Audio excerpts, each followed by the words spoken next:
नमस्कार साथियों, हिंदी स्टेनो बढ़ोत वाले चैनल में आपका हार्दिक स्वागत है। आज की डिक्टेशन रामधारी गुप्ता खंड 2 से प्रतिलेखन संख्या 53 90 वर्ड पर मिनट की स्पीड से होगी। तो आइए शुरू करते हैं। डिक्टेशन शुरू होगी 5 सेकंड बाद।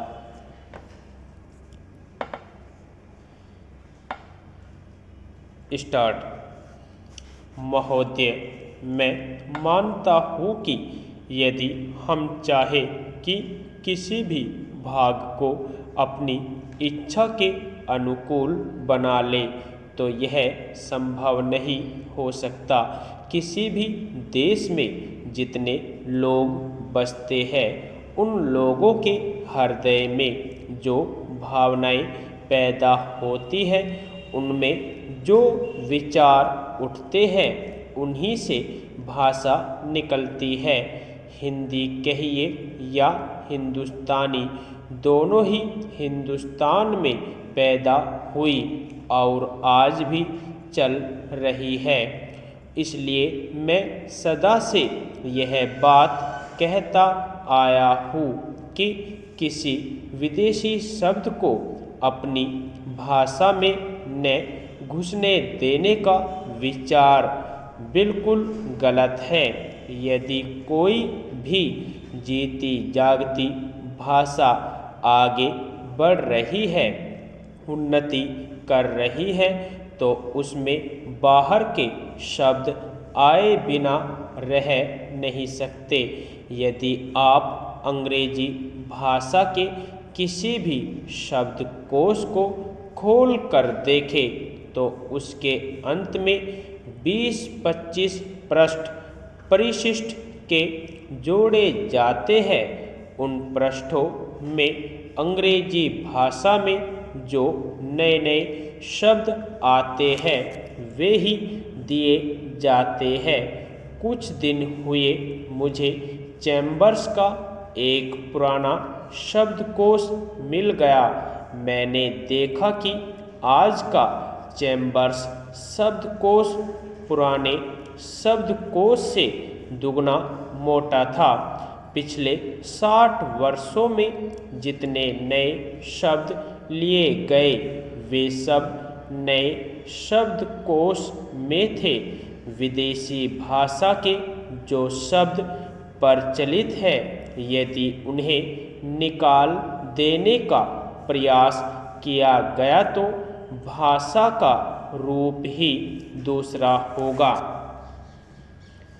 हिंदी वालों का यह प्रयास कि अरबी तथा अंग्रेजी भाषा के शब्द हिंदी में नहीं आने देने चाहिए, उतना ही हानिकारक है जितना उर्दू वालों का यह प्रयास कि उर्दू में केवल अरबी और उर्दू भाषा के ही शब्द रखे जाए, संस्कृत के नहीं।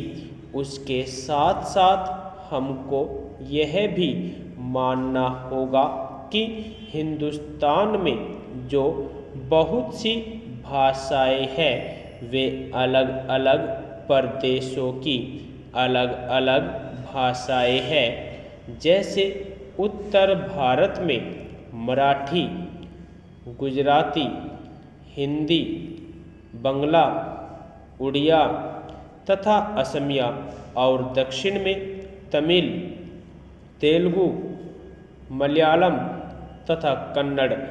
इन सब भाषाओं में संस्कृत के शब्द बहुत हैं। हिंदी को छोड़कर और किसी भी भाषा में उर्दू के शब्द नहीं मिलेंगे।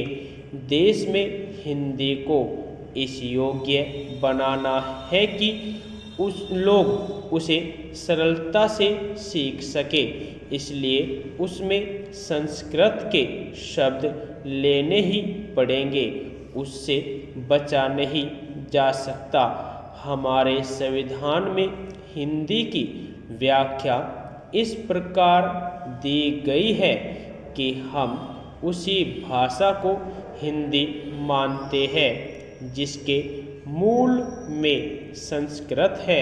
यह कोई नई बात नहीं है, इसे सभी लोग मानते और समझते हैं।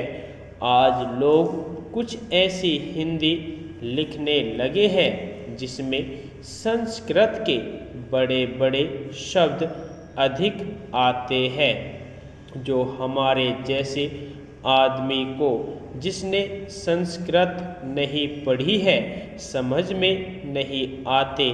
जो व्यक्ति संस्कृत या अरबी भाषाओं में से किसी को भी अधिक नहीं जानते, परंतु अच्छी हिंदी या हिंदुस्तानी लिख सकते हैं, उनको इतना समय नहीं कि वे संस्कृत और अरबी के बड़े बड़े शब्द ले।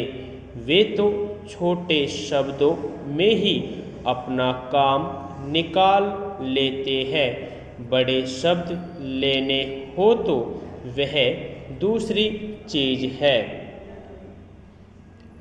यदि आपको डिक्टेशन अच्छी लगी हो तो हमारे चैनल को सब्सक्राइब करें तथा वीडियो को लाइक व शेयर भी करें। धन्यवाद।